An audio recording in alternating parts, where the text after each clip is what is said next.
ನೋಡಿ ಫ್ರೆಂಡ್ಸ್, ಇದು ಮಕ್ಕಳು ತಿನ್ನಬೇಕು ಅಂದರೆ ಮಾಮೂಲಿ ಥರ ಕಟ್ ಮಾಡಿಕೊಟ್ರೆ ಅವ್ರು ತಿನ್ನೋದಿಲ್ಲ. ಅದಕ್ಕೆ ಹೀಗೆ ರೌಂಡಾಗಿ ಶೇಪ್ಸು ಕಟ್ ಮಾಡಿಕೊಟ್ರೆ ತಿಂತಾರೆ. ಅದಕ್ಕಾಗಿ ನಾನು ಈ ಥರ ನೋಡಿ, ಈ ಥರ ರೌಂಡಾಗಿ ಕಟ್ ಮಾಡ್ತಾಯಿದ್ದೀನಿ.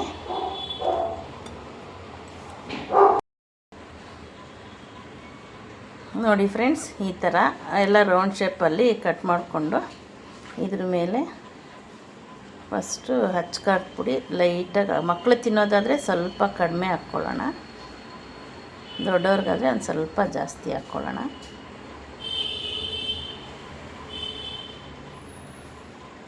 ಅದು ಮಾಮೂಲಿ ಥರ ಕಟ್ ಮಾಡಿಕೊಟ್ರೆ ಮಕ್ಕಳು ಬೇಡ ಬೇಡ ಅಂತಾರೆ. ಈ ಥರ ಕಟ್ ಮಾಡಿಕೊಟ್ರೆ ಒಂಥರ ಡಿಫ್ರೆಂಟಾಗಿರುತ್ತೆ, ಹಾಗಾಗಿ ತಿಂತಾರೆ ಮಕ್ಕಳು. ಇದು ಡೈಲಿ ಒಂದೊಂದು ಹಣ್ಣು ತಿಂದ್ರೂ ಏನೂ ಆಗೋದಿಲ್ಲ ಫ್ರೆಂಡ್ಸ್, ತುಂಬ ಒಳ್ಳೆಯದು.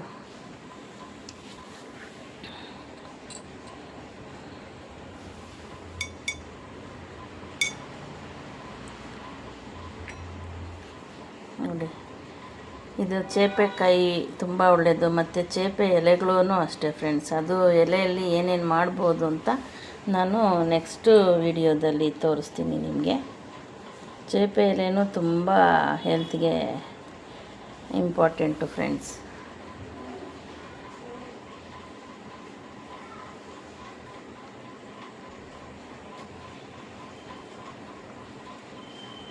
ನೋಡಿ ಈ ಥರ. ಇವಾಗ ಎಲ್ಲರಿಗೂ ಸ್ಕೂಲ್ ಸ್ಟಾರ್ಟ್ ಆಗಿದೆ. ಸ್ಕೂಲ್ ಹತ್ರ ಎಲ್ಲನೂ ಸಿಗುತ್ತೆ ಇದು. ಅಲ್ಲಿ ಎಲ್ಲ ತೊಳೆದಿರಲ್ಲ, ಮಕ್ಕಳು ಹಾಗೆ ತಿಂದುಬಿಡ್ತಾರೆ. ಮನೇಲಾದರೆ ತಂದು ಎಲ್ಲ ನೀಟಾಗಿ ವಾಶ್ ಮಾಡಿಬಿಟ್ಟು ತಿನ್ಬೋದು ಫ್ರೆಂಡ್ಸ್.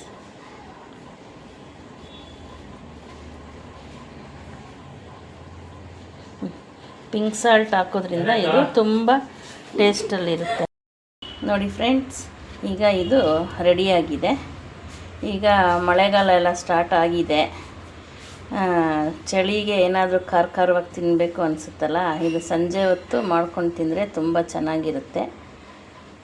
ನೋಡಿ ಫ್ರೆಂಡ್ಸ್, ಈ ಥರ ಬಂದಿದೆ. ನೀವು ಒಂದು ಸಲ ಟ್ರೈ ಮಾಡಿ ಹೇಗಿತ್ತು ಅಂತ ಕಮೆಂಟಲ್ಲಿ ತಿಳಿಸಿ. ಯಾರ್ಯಾರು ವಿಡಿಯೋ ನೋಡ್ತಾ ಇದ್ದೀರೋ ಎಲ್ಲರೂ ಸಬ್ಸ್ಕ್ರೈಬ್ ಮಾಡ್ಕೊಂಡು ನೋಡಿ. ದಯವಿಟ್ಟು ಎಲ್ಲರೂ ಯಾರ್ಯಾರು ವಿಡಿಯೋ ನೋಡ್ತೀರೋ ಎಲ್ಲರೂ ಒಂದು ಲೈಕ್ ಕೊಡಿ ಫ್ರೆಂಡ್ಸ್, ಪ್ಲೀಸ್. ಲೈಕ್ ಕೊಟ್ಟರೆ ನಮ್ಗೆ ತುಂಬ ಖುಷಿಯಾಗುತ್ತೆ.